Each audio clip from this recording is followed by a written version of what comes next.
Welcome back to clean news UP. चलिए देखते हैं उत्तर प्रदेश की 25 फटाफट बड़ी खबरों को। इससे पहले आप न्यूज को कहां से देख रहे हैं हमें कमेंट में बताना बिल्कुल ना भूलें। साथ ही हमारे फेसबुक पेज को भी फॉलो करें। फेसबुक पेज का लिंक डिस्क्रिप्शन में दिया गया है। यूपी सौर ऊर्जा नीति मंजूर, 5 वर्ष में उत्पादन क्षमता 22,000 मेगावाट करने का लक्ष्य। सौर ऊर्जा के क्षेत्र में निवेश की संभावनाओं को तलाशने के साथ साथ कार्बन उत्सर्जन में कमी लाने की दोहरी मंशा से योगी आदित्यनाथ सरकार नई सौर ऊर्जा नीति लेकर आई है। बुधवार को राज्य कैबिनेट ने नई सौर ऊर्जा नीति को मंजूरी प्रदान की। नई नीति में गैर पारंपरिक ऊर्जा स्रोतों से बिजली उत्पादन को बढ़ाने पर जोर दिया गया और अगले 5 वर्षों में 22,000 मेगावाट उत्पादन क्षमता हासिल करने का लक्ष्य तय किया गया है। इस लक्ष्य को हासिल करने के लिए राज्य सरकार अगले 5 वर्षों में 7,698 करोड़ रुपए विभिन्न मद में खर्च करेगी। आईटी सिटी बनाने पर योगी सरकार 50 करोड़ रुपए तक देगी सब्सिडी। मुख्यमंत्री योगी आदित्यनाथ की अध्यक्षता में हुई मंत्रिपरिषद की बैठक में नई आईटी नीति को भी मंजूरी दी गई। इसके तहत हर रीजन पूर्वांचल, पश्चिमांचल, मध्यांचल और बुंदेलखंड में आईटी सिटी बनाने और हर डिवीजन में एक आईटी पार्क बनाने का लक्ष्य तय किया गया। निजी क्षेत्र के निवेशक आईटी पार्क बनाते हैं तो उन्हें 25% या 20 करोड़ रुपए तक की सब्सिडी प्रदान की जाएगी। साथ ही स्टैंप ड्यूटी में 100% तक छूट मिलेगी। आईटी सिटी को विकसित करने पर प्रदेश सरकार 25% या 100 करोड़ रुपए तक की सब्सिडी प्रदान करेगी। प्रारंभिक अर्हता परीक्षा 21 की वैधता अवधि 8 जनवरी तक के लिए बढ़ाई गई। यूपी सरकार ने प्रारंभिक अर्हता परीक्षा 2021 में शामिल होने वाले अभ्यर्थियों को बड़ी राहत दी। पीटी 21 की वैधता अवधि 8 जनवरी तक बढ़ा दी गई। इस संबंध में आदेश जारी कर दिया गया है। उत्तर प्रदेश अधीनस्थ सेवा चयन आयोग प्रारंभिक अर्हता परीक्षा का परिणाम जल्द ही जारी कर सकता है, जो कि आयोग की वेबसाइट upssc.gov.in पर उपलब्ध होगा। पावर कॉर्पोरेशन और सहयोगी कंपनीज के कर्मचारियों को मिलेगा 38% महंगाई भत्ता। उत्तर प्रदेश पावर कॉर्पोरेशन और उसकी सहयोगी बिजली कंपनीज के पूर्णकालिक अधिकारियों, कर्मचारियों और पेंशनर्स को महंगाई भत्ता और महंगाई राहत के भुगतान का आदेश जारी कर दिया गया।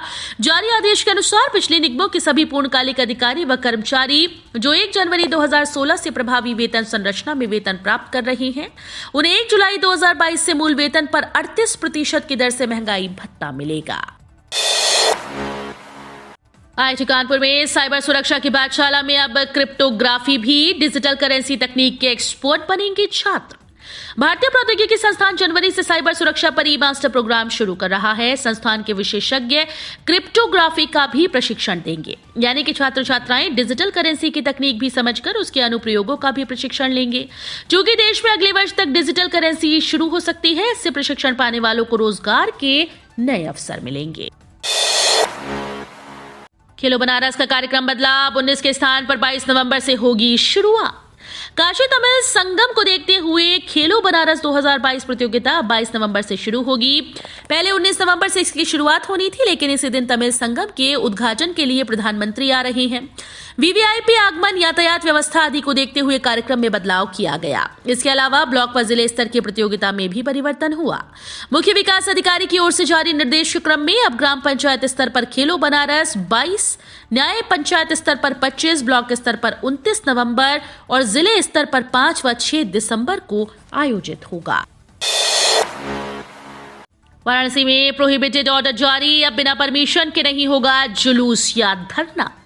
वाराणसी में सुरक्षा व्यवस्था दुरुस्त करने के लिए वाराणसी कमिश्नरेट ने नया आदेश लागू कर दिया है। संपूर्ण कमिश्नरेट वाराणसी में तत्काल प्रभाव से धारा 144 सीआरपीसी के अंतर्गत प्रोहिबिटेड ऑर्डर जारी कर दिए गए, यानी कि वाराणसी में अब बिना अनुमति जुलूस, धरना या अन्य किसी भी प्रकार का आयोजन पूर्णतः प्रतिबंधित होगा। वीवीआईपी विजिट के मद्देनजर ट्रैफिक पुलिस के द्वारा डायवर्जन प्लान और एडवाइजरी अलग से जारी की जाएगी। ऋण माफी योजना में 86 लाख किसानों को मिलेगा योजना का लाभ। यूपी सरकार की ओर से किसानों के लिए कर्ज माफी योजना, जिसे किसान ऋण मोचन योजना भी कहा जाता है, चलाई गई है। इस योजना के तहत किसानों के कर्ज माफ किए जाते हैं। इस योजना का उद्देश्य राज्य के किसानों को उनके द्वारा लिए गए पुराने कर्ज से मुक्त करना है। इस दिशा में यूपी की योगी सरकार की ओर से इस योजना को शुरू किया गया। इसके तहत किसानों के 1 लाख रुपए तक के कर्ज माफ किए गए। इस योजना का लाभ राज्य के करीब 86 लाख किसानों को मिलेगा। मूक बधिर बच्चों की होगी मुफ्त सर्जरी, आज लगेगा झांसी के जिला अस्पताल में स्क्रीनिंग कैंप।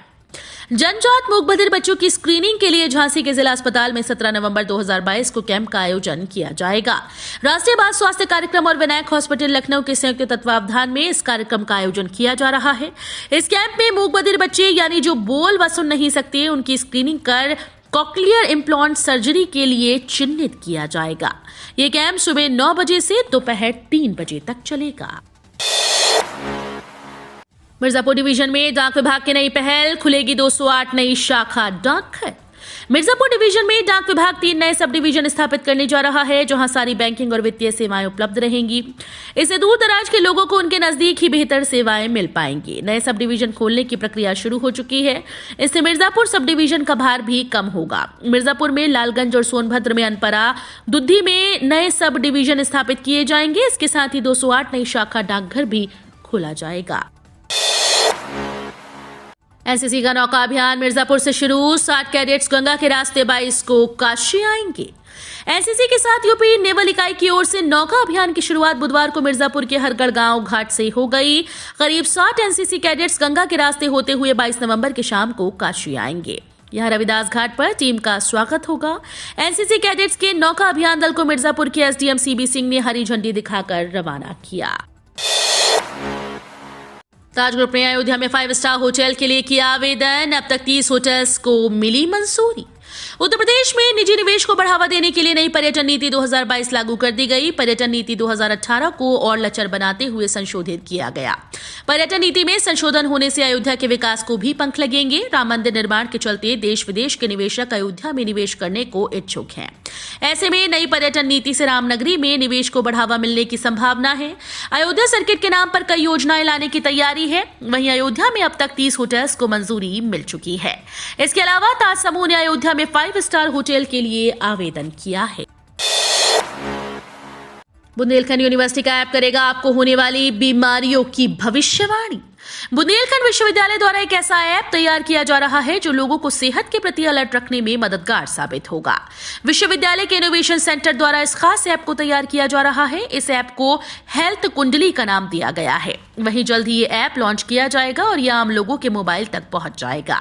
इस ऐप की मदद से आप अपने कार्य क्षेत्र और दिनचर्या के आधार पर खुद को होने वाली संभावित बीमारियों के बारे में पता कर सकते हैं।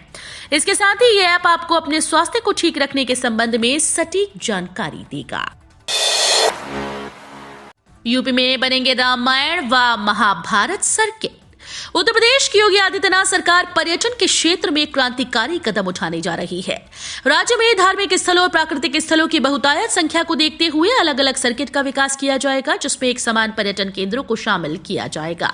उदाहरण के तौर पर भगवान राम से जुड़े स्थलों को रामायण सर्किट, भगवान कृष्ण से जुड़े धार्मिक स्थलों को महाभारत सर्किट के तौर पर विकसित किया जाएगा। इस योजना को नई पर्यटन नीति में शामिल किया गया है। भारत में खेला जाएगा 2023 का ओडीआई वर्ल्ड कप। भारत पिछले 9 सालों से आईसीसी का कोई भी टूर्नामेंट नहीं जीती। अंतिम बार 2013 में महेंद्र सिंह धोनी की कप्तानी में भारत आईसीसी चैंपियंस ट्रॉफी जीता था। भारत आईसीसी टूर्नामेंट में सेमीफाइनल तक तो पहुंचता है, लेकिन नॉकआउट मैचेस में भारत प्रेशर नहीं झेल पाता और हार जाता है। इस बार के T20 विश्व कप में भी भारत सेमीफाइनल तक का सफर तय किया था, लेकिन सेमीफाइनल में वो इंग्लैंड से हार गया। अयोध्या में अग्निवीरों की भर्ती शुरू, हजारों की संख्या में जुटे अभ्यर्थी। अयोध्या जिले में अग्निवीरों की भर्ती बुधवार से शुरू हो गई। पहले दिन अमेठी के अभ्यर्थियों ने पसीना बहाया। भर्ती को देखते हुए प्रशासन सावधानी बरत रहा है। भर्ती स्थल के लिए विशेष सिटी बसेस की व्यवस्था की गई।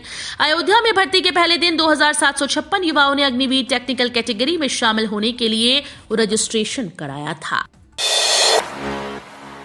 यूपी कैबिनेट ने इलेक्ट्रॉनिक मैन्युफैक्चरिंग पॉलिसी को दी मंजूरी। यूपी कैबिनेट ने हुई बैठक में कई अहम प्रस्तावों पर सहमति की मुहर लगा दी। बैठक में इलेक्ट्रॉनिक मैन्युफैक्चरिंग पॉलिसी को मंजूरी दी गई।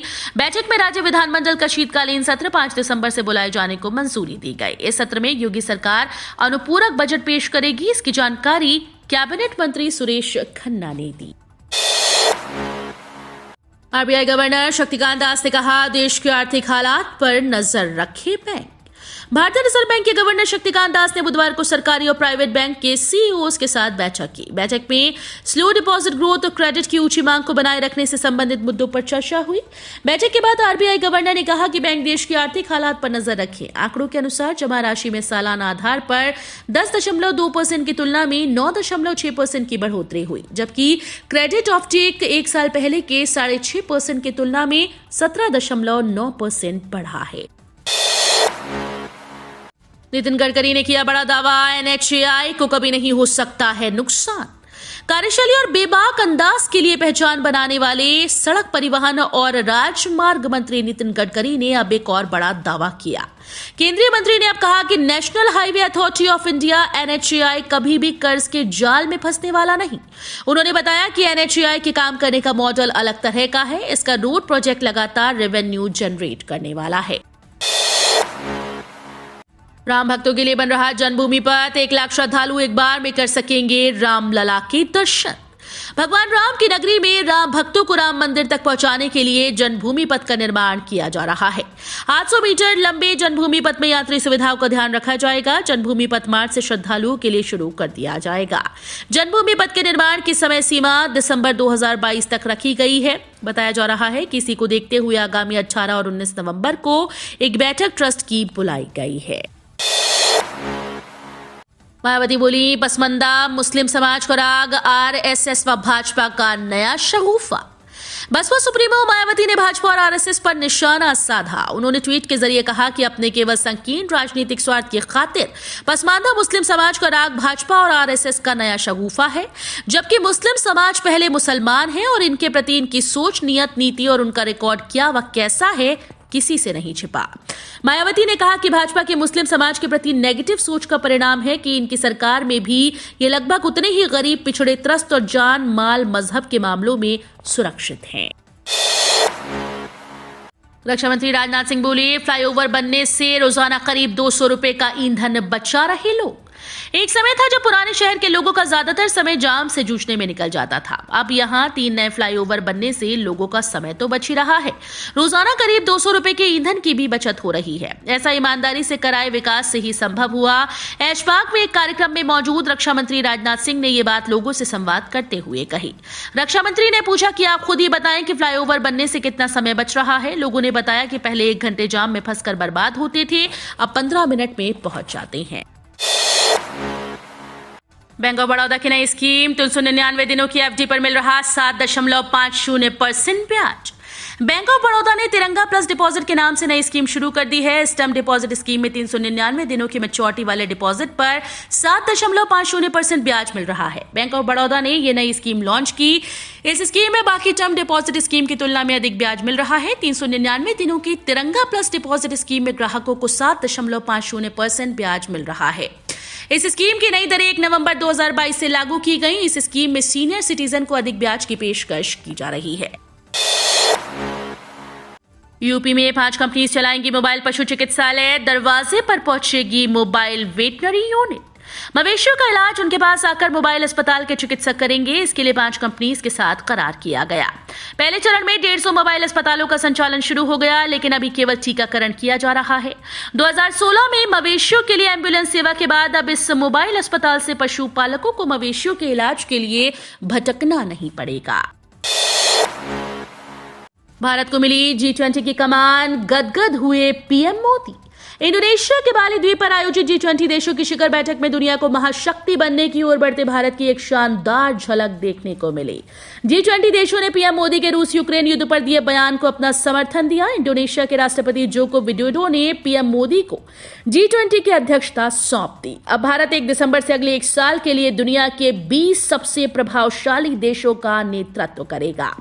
G20 की अध्यक्षता मिलने के बाद पीएम मोदी ने कहा कि हम सब मिलकर G20 को वैश्विक कल्याण का प्रमुख स्रोत बना सकते हैं। तो ये थी आज की 25 फटाफट बड़ी खबरें। अगर आपको न्यूज पसंद आई हो तो वीडियो को लाइक और शेयर जरूर करें। धन्यवाद।